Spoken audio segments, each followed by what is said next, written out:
күн құрметті тікелей эфир көрермендері. Бүгінгі тікелей эфирдің тақырыбы жалпылыға бірдей декларациялау. Сұрақтарға жеке тұлғалардың табыстары әкімшілендіру басқармасының бас сарапшысы Хасенова Гүлден Сейтахметқызы жауап береді. Модератор мен Кауменова Гульжан, Мемлекеттік кірістер комитетінің ресми өкілі. Добрый день, уважаемые подписчики. Сегодня мы продолжаем нашу рубрику «Вопросы-ответы по всеобщему декларированию». В данном случае мне сегодня поможет Гульден Сейтахметовна, главный эксперт управления администрирования доходов физических лиц. Здравствуйте, Гульден Сейтахметовна. Мы продолжаем нашу еженедельную рубрику по вопросам всеобщего декларирования. Предлагаю сегодня более подробно остановиться на 270-й форме, потому что за неделю мы собрали значительное количество вопросов. Добрый день, уважаемые налогоплательщики. Добрый день, Гульжан Султан Махмудовна. Давайте тогда хорошо расскажем про 270-ю форму. Согласно 633 статьи Налогового кодекса, 270-ю форму, это декларация о доходах и имуществе, представляют те физические лица, которые представили 250-ю форму. То есть у нас всеобщее декларирование идет поэтапно. Вот на первом-втором этапе, которые представили, в этом году они сдают 270-ю форму. Те, которые на первом этапе сдали в 2021 году, у них будет очередная, а в прошлом году, которые вошли в систему всеобщего декларирования, у них будет первоначальная декларация. Ну, сразу хочется отметить, что 270-я форма, там у нас зашли изменения в форме самой декларации. То есть раньше, если мы сдавали, указывали свои доходы, полученные у источника выплаты, то есть зарплату, свои пенсионные фонды, вознаграждения, то с этого года 634 статья, она уже сидит в налоговом кодексе, поэтому вообще налоговый кодекс, он как бы приоритетнее превыше, чем правила заполнения декларации. Поэтому в кодексе уже есть, заполнять эту строку не нужно. То есть раньше мы собирали зарплату, в бухгалтерии все это брали, это уже не нужно. Ну, мы посчитали, что и так эти сведения можно в случае необходимости можем получить, поэтому облегчили немножко. Также в этом году изменения какие-то, источник приобретения дохода и отчуждение и приобретение, источник приобретения расходов. Допустим, я купила, скажем, за 50 миллионов квартиру, дорогостоящую квартиру там, или автомобиль, и мы должны расписать источник происхождения расходов. Вот этот источник происхождения расходов, она распространяется только на физических лиц, на которых действует закон о противодействии коррупции, то есть госслужащие, приравненные лица, а также те, которые на должности, допустим, остальные физические лица, которые, допустим, работают там врачом, скажем, или преподавателем, просто купили, им не нужно, только если за пределами Республики Казахстан. Ну, давайте повторим, вспомним, что необходимо отразить в 270-й форме. Это вот доходы, полученные, которые самостоятельно, допустим, мы получили имущественный доход, ну, знаете, что госслужащим тоже не запрещено сдавать в аренду квартиры. Допустим, я сдаю в аренду квартиру, ну, скажем, условно за 100 тысяч, и за год у меня 1 200 000, за 12 месяцев 1 200 000. Вот эти вот доходы я должна отразить в 270-й форме. Либо, допустим, у меня был имущественный прирост. Я продала, скажем, квартиру в течение года, ну, или автомобиль, или там ценные бумаги, неважно, что там в течение года купила и продала, и у меня был имущественный прирост, скажем, купила там за 20 миллионов, продала за 25 миллионов, и у меня был имущественный прирост 5 миллионов. Вот эти 5 миллионов, это будут мои доходы, тоже я отражаю в данной декларации.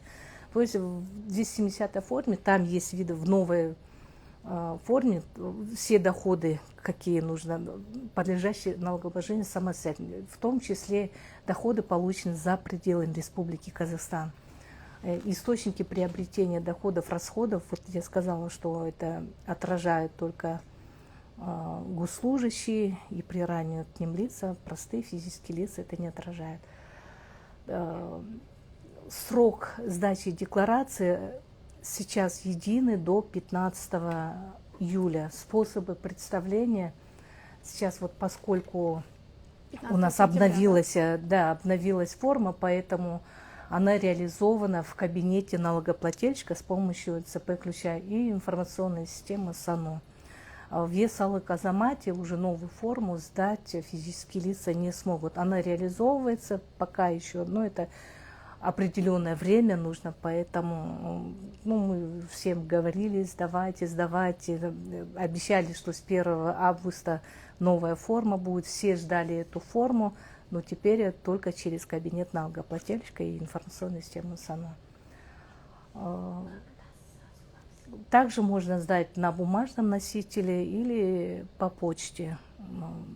Если, допустим, так получилось, что не могут ни на бумаге, ни в электронном виде ее сдать, допустим, интернета нету, отсутствует интернет, по почте почтовый штемпель должен стоять не позже 15 сентября.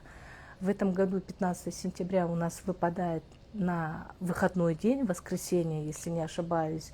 Если последний день налогоотчетности выпадает на выходной день, он переносится на следующий рабочий день, это значит на понедельник, то есть 16 сентября, это будет последний день приема сдачи. За несвоевременное представление налоговой декларации у нас предусмотрено на первый раз предупреждение согласно 272 статьи Кодекса административных правонарушений. Здесь нужно учитывать еще то, многие говорят, ой, эта декларация сдается один раз, поэтому если мы не сдали, то все равно будет предупреждение. Здесь имеется в виду не именно эта декларация, а вообще форма налоговой отчетности. Форма налоговой отчетности. То есть это может быть и другая форма налоговой отчетности, допустим, тех же индивидуальных предпринимателей. У них же есть свои формы, налога 910 форма, кто-то по 200 форме сдает. Поэтому, если они, допустим, не своевременно сдали, и тут еще им нужно сдавать 250 или 270, то при повторном в течение года идет штрафные санкции 15 МРП, это порядка 55 380, по-моему, если точнее говорить. В принципе, сказал, ценные бумаги отражают, дебиторская, кредиторская задолженность, цифровые активы, производные финансовые инструменты, это инвестиционное золото, если они продают, покупают. Допустим, эти активы, которые я сказала, это при покупке, продаже их отражают, и если получили доход дебиторских, кредиторских, активы за пределами Республики Казахстан. И в принципе все, я, кажется, перечислила. Да, спасибо, Гульден Ситахметовна. Давайте закрепим. То есть получается в 270-й ежегодная декларация после 250-й, в ней мы отражаем свое движение при купле-продаже. Это касается первой категории, то есть госслужащих, вне зависимости, была купля-продажа, там дарственная или еще что-то, мы должны проводить. А те, кто на втором, на третьем этапе к нам добавляются со следующего года, то, что у нас в Республике Казахстан, они не отражают, а за пределами купля-продажи они ее будут указывать в 270-й. Все, спасибо большое. Давайте тогда перейдем к вопросам, которые у нас были. Как раз таки супруга госслужащего, она уточняет такой вопрос. То есть ей нужно сдать 270-ю форму, но ее супругу подарили квартиру, то есть она получается как дарственная. Как ее нужно указывать 270-й? Вопрос, нужно ли ее указывать 270-й, по нулям показывать или что? Такого характера поступил вопрос. Да, ее в обязательном порядке они указывают, если это было в 2023 году, поскольку мы сейчас сдаем за 2023 год, супруг является госслужащим, и он отражает ее указывает, где приобретение отчуждения, указывает вид имущества, что у него вот недвижимое имущество, кто подарил. Стоимость он ставит 0, поскольку это дарственное. Поэтому источник приобретения указывает того человека, кто ему ее подарил, его фамилия, имя, отчество, ИИН, и стоимость 0 указывает.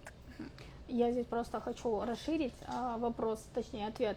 Если у госслужащего такая ситуация возникла, наследственность, там, дарственность, все указываем, да? Да, А всё. если, например, индивидуальный предприниматель, либо кто-то другой иной, не связанный с госслужбой, они, в принципе, могут не указывать это. Это если только в Республике Казахстан, да, они не указывают. Но если эта недвижимость находится за пределами Республики Казахстан, то они указывают.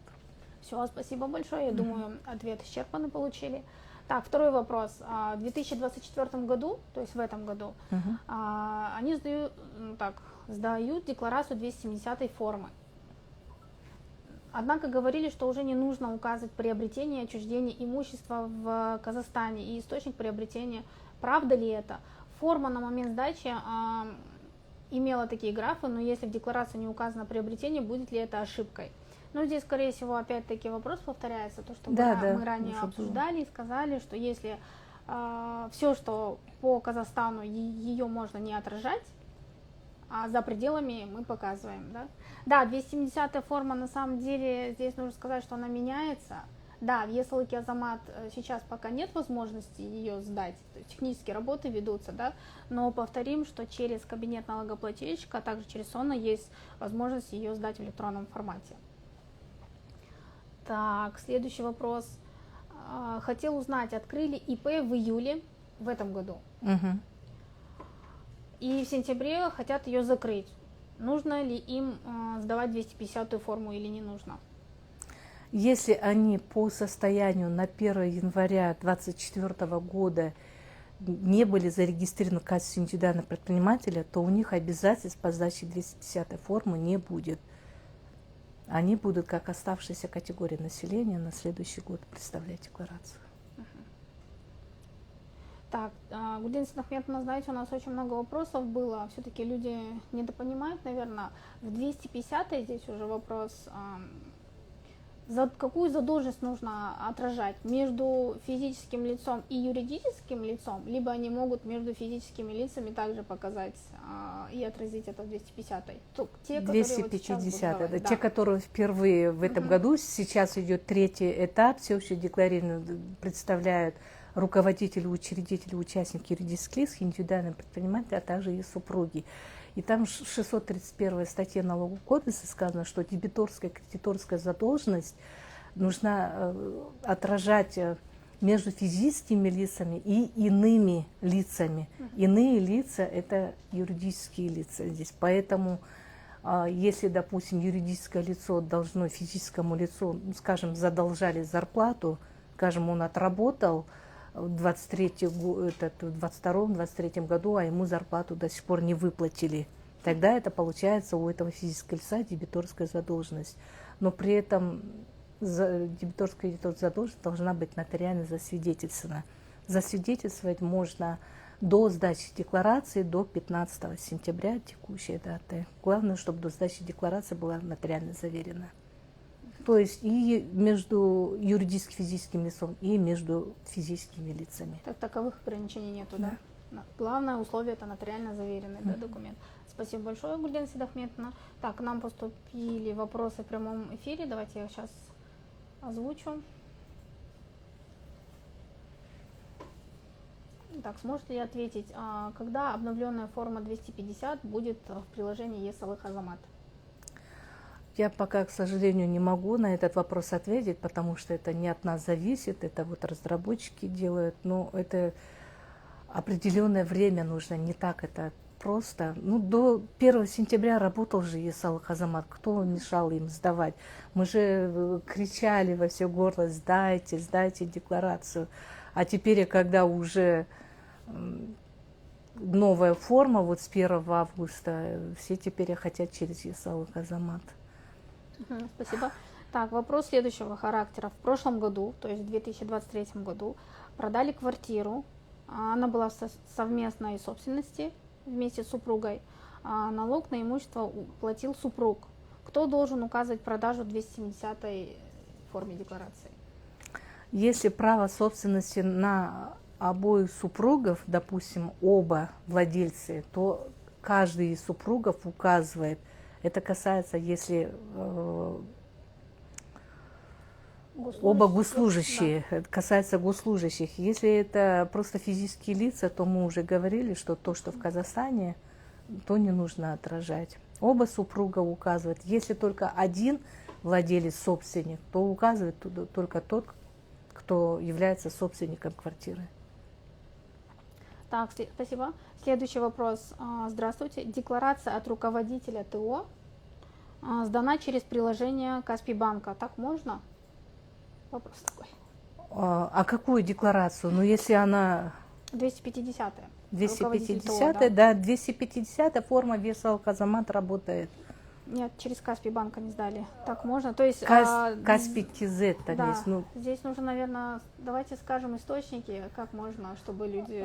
не 250-ю форму можно сдать также на бумажном носителе, в явочном порядке, допустим, в ЦОН пришли, в налоговое управление, по месту жительства декларация сдается и 250, и 270 по почте и в электронном виде через ЕСАЛ Казамат, кабинет налогоплательщика, ЕГОВ Мобайл, через мобильные приложения Мольдер, Народный банк, Халық банк, Каспий КЗ.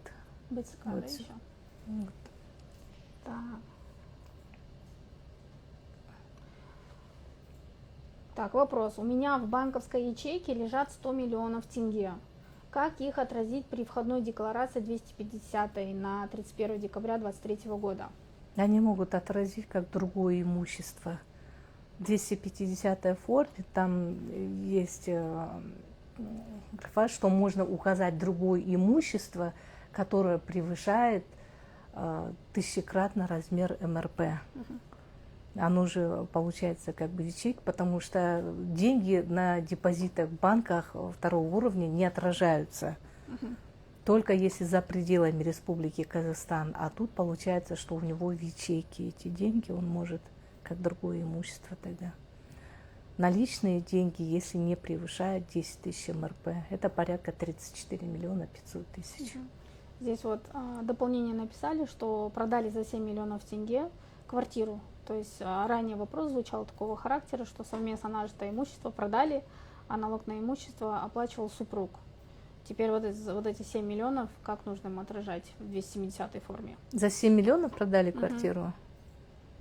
Да. Ну, как реализацию, они отчуждение указывают, кому продали, кто продал. Ну, я говорю, если... Нет, имеется в виду, только супруг может отразить, либо они оба и супруг... Но если имущественный налог платил он, значит, квитанция пришла к нему.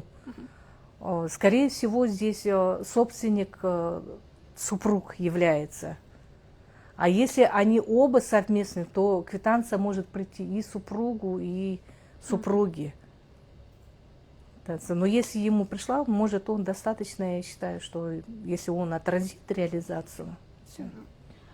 Спасибо. Так, такой вопрос. Здравствуйте, подскажите, пожалуйста, потребительские кредиты считаются задолженностью физического лица?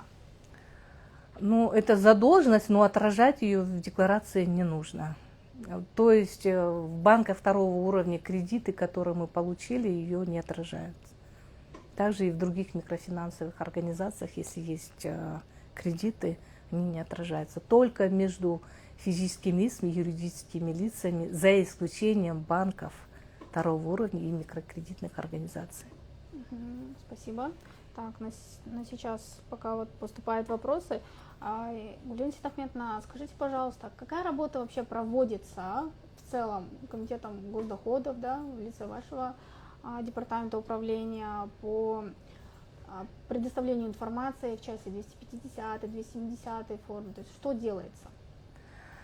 Ну вот, Гульжан Султан Махмутовна, смотрите, мы каждую пятницу с вами проводим прямые эфиры. Я думаю, что многие уже знают, подключаются, тут напрямую задают вопросы, мы отвечаем. Причем мы как бы чередуем одну неделю там на государственном языке, на казахском, другую неделю там на русском языке, ну, в зависимости от того, какой спрос. Если больше на русском, то мы больше проводим как бы на русском. Если на казахском просят, на казахском проводим. Это вот один из источников. Второй у нас есть колл-центр 1414, который ежедневно, без обеда они работают. Их соединят с любым, это по Казахстану, могут с территории, допустим, и так, но они отвечают там на вопросы касательно всеобщего декларирования, там есть отдельный раздел. Это вот еще один источник. На сайте КГД в информационных ресурсах там все написано о всеобщем декларировании, можно дополнительно почитать. Во всех территориальных органах госдоходов есть колл-центры. По Казахстану 222 колл-центра. Там, кстати, во всех налоговых органах есть терминалы. Можно прийти с ключом, и там инспектор может помочь. Модератор зала может помочь, там подсказать, если что-то непонятно, сдать декларацию. Теперь, значит, во всех СМИ мы пишем, проводим у нас вебинары. Ну, наверное, в этом плане вы больше скажете, потому что на площадках у нас выступают не только мы, руководители, и замминистры выступают, наши заместители, руководители выступают. Письма пишем разъяснительного характера. Также по телефону, когда звонят, и наши специалисты выезжают в торговые рынки, помогают сдавать декларацию, оповещают в бизнес-центрах, сидят наши эти. Поэтому мы как бы стараемся везде, где как только можно, оповещаем всеобщем декларировании. На самом деле, да, ведется очень большая работа. К примеру, вот дни открытых дверей, где и общественники привлекаются, совместные работы проводятся.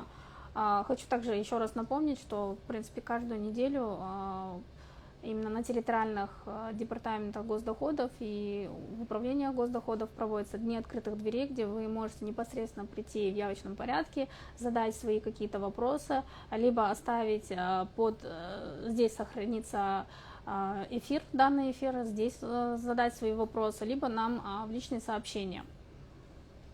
Так, Денис Ахметовна, здесь давайте еще раз к вопросам перейду. Здравствуйте, а если есть за границей имущество, буду ли я платить процент от ее продажи? Ну, здесь будет доход за пределами Республики Казахстан, из источников Республики Казахстан. Вообще имущественный налог они уплачивают там, где оно находится. Если, допустим, у них в Турции эта недвижимость находится, они просто в декларации отражают, но если получили доход, из источника Республики Казахстан продали, допустим, они отражают в 270-й форме ее. Будут оплачивать налог. Угу. Так, Жамал, нижнее подчеркивание, Гимран. Отразите свой вопрос, мы, конечно, его озвучим. Давайте, может быть, здесь вот по 250-й также прошли у нас вопросы по входной декларации. Может быть, вкратце еще раз напомним нашим подписчикам, что нужно отражать. Также сроки сдачи 15 сентября. Всеобщее декларирование проходит поэтапно, и вот с этого года, с 1 января 2024 года идет третий этап всеобщего декларирования, где входную декларацию должны представить руководители, учредители, участники юридических лиц, индивидуальные предприниматели, а также и супруги. Здесь независимо от того, они приостановили свою деятельность, либо она числится бездействующей, независимо от этого, бизнесмены должны сдавать декларацию. То есть они могут посмотреть самостоятельно, на сайте есть кто числится бездействующим и кто приостановил свою деятельность, могут посмотреть. Освобождаются от сдачи декларации в этом году это руководители филиалов, представительств согласно Гражданского кодекса, филиалы представительств, они являются юридическими лицами, поэтому они не представляют. В этом году также освободили нерезидентов. Нерезиденты они не сдают 250-ю форму. Самостоятельно можно посмотреть, 217 статья Налогового кодекса, там есть, кто является резидентами, кто не резиденты. Также не сдают члены некоммерческих организаций, это вот общественных объединений, религиозных объединений, поскольку у них нет цели извлечения доходов, они также освобождены от сдачи первоначальной декларации. 250-я форма, она сдается по состоянию на 31 декабря 2023 года. То есть вы, когда сдаете, выбираете 2024 год, там автоматом выйдет по состоянию на 31 декабря 2023 года. Указывают в декларации имущество, которое зарегистрировано за пределами Республики Казахстан. Если, допустим, у вас, скажем, в Эмиратах, там, в Турции или в России есть квартира, то ее указывайте. То недвижимое имущество, которое зарегистрировано здесь, в Казахстане, указывать не нужно. Ну, поскольку у нас эти сведения есть, поэтому мы освободили только то, что за пределами Республики Казахстан. Также указывают транспортные средства, земельные участки, прицепы, суда, пароходы, яхты, если есть, зарегистрированные также за пределами Республики Казахстан. То, что зарегистрировано здесь, в Казахстане, отражать не нужно. Отражают деньги на банковских счетах, зарегистрированных в иностранном государстве за пределами Республики Казахстан, если совокупности превышает 1000-кратный размер МРП. Здесь нужно еще отметить, что госслужащие, на них не распространяется предел, то есть если он открыл счет за рубежом, а госслужащим нельзя вообще иметь счета за рубежом, только за исключением особых случаев. Это если, допустим, он в командировке находится, на лечение туда поехал, посольские, дипломатические работники, если открывают счета за рубежом, то здесь независимо от того, сколько у них на счету, даже если у них будет $1, или он открыл только счет, он обязан отразить в данной декларации.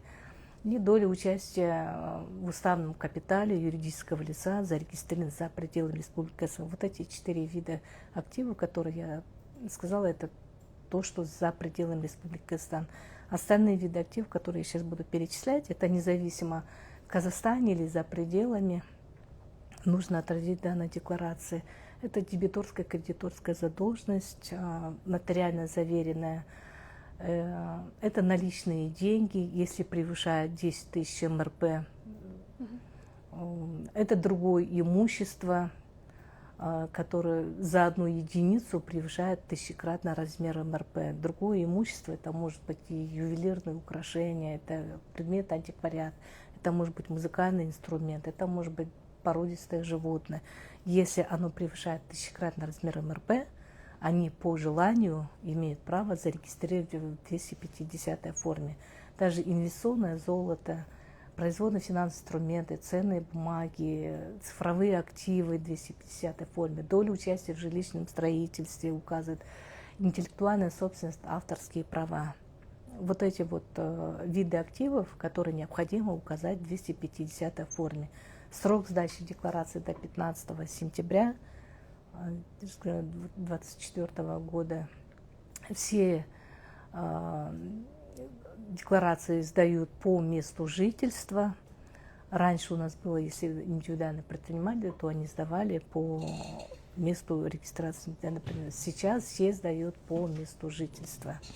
Сведения на 31 декабря 2023 года. Также способы представления на бумажном носителе, через почту и в электронном виде. По 250 форме в электронном виде все мобильные приложения работают, можно сдавать. То, что касается через кабинет налогоплательщика и САНО, это только 270 форма, которая обновленная форма. А 250 все можно сдать и сидя дома. Декларация делится на первоначальную, очередную, дополнительную по уведомлению. Если вдруг вы что-то неправильно указали, что-то забыли отразить, то согласно сроку исковой давности вы имеете право сделать корректировку, сдать дополнительную декларацию. То есть вы сдали, скажем, пустую, сказать, у меня ничего нету, я сдам пустую. А потом вспоминаете, что, оказывается, в 2002 году, скажем, вы купили 2 акции, Казуна и Газовские, и вспомнили. Вы можете сдать дополнительную декларацию и отразить вот эти акции, ценные бумаги, в разделе ценные бумаги, вот эти вот акции, которые приобрели. Есть определенные исключения, давайте напомним, где доп. Декларацию нельзя будет ждать. Дополнительную декларацию, это если есть дебиторская, кредиторская задолженность, они не могут сдать, допустим, дополнительную декларацию. В 270 форме там тоже есть отражение дебиторской, кредиторской задолженности, то есть это на текущую дату. Если вы ее не отразили или не успели, допустим, нотариально заверить, вы можете ее отразить тогда в 270 форме, нотариально заверить и отразить. Вот по дебиторской, кредиторской дополнительно нельзя. Спасибо. Так, у Денис Ахмедов такой вопрос. Я сдаю 250-ю форму декларации в этом году. Указываю, что у меня есть квартира на территории Российской Федерации. При ее продаже, то есть в дальнейшем, да, планируют продать, будет ли она оплачивать процент в Казахстане? Так, в Российской Федерации он ее продал. Нет, здесь же она находилась за пределами РК. Здесь проценты нет, не нужно отражать. Она находилась за пределами РК, просто он ее отражает, что у него есть имущество за пределами РК. Здесь, наверное, такой вопрос, а нужно ли платить какие-то налоги в Казахстан при продаже имущества за пределами Казахстана? Если получает доходы, но здесь, наверное, в данном случае не нужно, потому что имущество находилось за пределами, он имущественный налог там платил, не нужно будет. То есть, если они там оплатили, сюда не нужно, да, во избежание двойного налогообложения, да? Все, хорошо, спасибо. Гульден Сейдахметовна, расскажите, пожалуйста, про поправки, изменения, которые вот вступили в этом году. То есть, касательно, повторите, здесь задают вопросы, касательно того, что нерезиденты отменили, там, про участников. В этом году исключено отражение доходов, полученных у источника выплаты, то есть от налогоагента, 270-й форме. Это заработная плата, пенсионные выплаты, банковские вознаграждения, если получили их, не нужно здесь отражать. Также в этом году освободили нерезидентов от сдачи 250-й формы. Также отражение источника покрытия расходов возлагается только на тех физических лиц, на кого действует закон о противодействии коррупции. То есть простые физические лица, они не должны показывать источник покрытия расходов. Допустим, если что-то продали, вернее, купили там и отражать, на какие там средства они приобрели, скажем, квартиру там или машину. Это только касается госслужащих при раненьким лицам.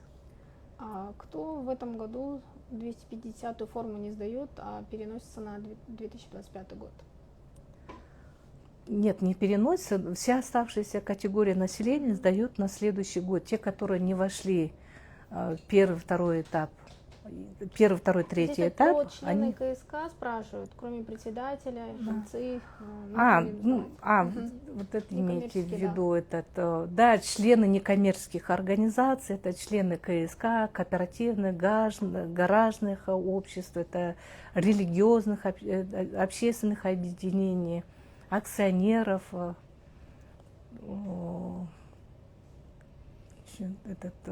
члены УСИ.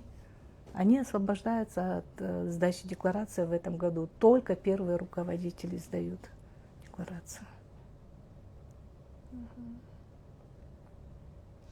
Так, предварительный ДКП застройщикам как отражать? Застройщик не хочет идти к нотариусу, а оценщик не оценивает незавершенное строительство. Незавершенное строительство, это, наверное, можно указать как другое имущество. Да. Потому что в декларации не предусмотрено отражение, есть только договор долевого участия. Остальные договора, там многие договор бронирования, договор там предварительный договор, это все это как бы неофициально. Официально только договор долевого участия в жилищном строительстве. Если такой договор есть, то его отражайте. Там предусмотрено. Остальные договора можно как другое имущество туда указать. Если они, допустим, вложили какую-то сумму, либо как, если нотариально оформят, как дебиторскую задолженность. Такой вопрос интересный поступил. Если ИП не резидент, 270-ю форму сдавать не надо? То есть здесь чуть... Нет, индивидуальный предприниматель... А почему 270-я? Он же в этом году сдает 250-ю форму. Да. Если он ИП у нас здесь зарегистрирован, он уже является резидентом. Потому что у него есть ИИН, он здесь осуществляет деятельность. Так, если у индивидуальных предпринимателей есть обязательства по сдаче декларации. Они не могут быть нерезидентами. Как физическое лицо, если не резидент, только освобождается, да? Так, вопрос чуть некорректно был. Если работник принят в 2024 году в организацию квазигоссектора, когда у него возникает обязательство по сдаче 250-й форме? Если он принят в этом году, да? Если его должность не приравнивается к госслужащим, то у него обязательства будут на следующий год 250-я. А если приравнивается, то он должен был подать до принятия на работу, то есть до 1 числа, если он, допустим, его сейчас вот принимает, то сведения он должен был указать по состоянию на 31 июля 2024 года. Все. Гульдениса Ахметовна, очень много вопросов, давайте еще где-то парочку зачитаю, и мы завершаем эфир. Так, здравствуйте, есть наличные 10 миллионов тенге, нужно ли их показывать в 250-й форме? Ну, я рекомендую показать, конечно, если есть наличные деньги. Укажите, потому что это будет официально, прозрачно. Тем более законность происхождения денег или какого-то имущества, там активов, первоначальной декларации, как бы мы не камералим. Все, спасибо большое, Гульдениса Ахметовна, в принципе, на все вопросы ответили. Остальные, я смотрю, они просто повторяются, да. Так, обновление 270-й форме, если вы имеете в виду въесал и хазамат, оно будет. Здесь разработчики смотрят, ведутся работы. А так вы можете, наверное, надо будет создать через кабинет налогоплательщика, либо через СОНа, либо на бумажном носителе. Так, все, спасибо большое, Гульдениса Ахметовна, что нашли время, подошли, рассказали, вновь ответили на эти вопросы. Я думаю, на следующей неделе мы еще раз встретимся. У нас будет опять такие вопросы, более актуальные, и я их соберу, мы озвучим здесь в эфире. Спасибо большое, спасибо всем, до свидания. Спасибо, до свидания.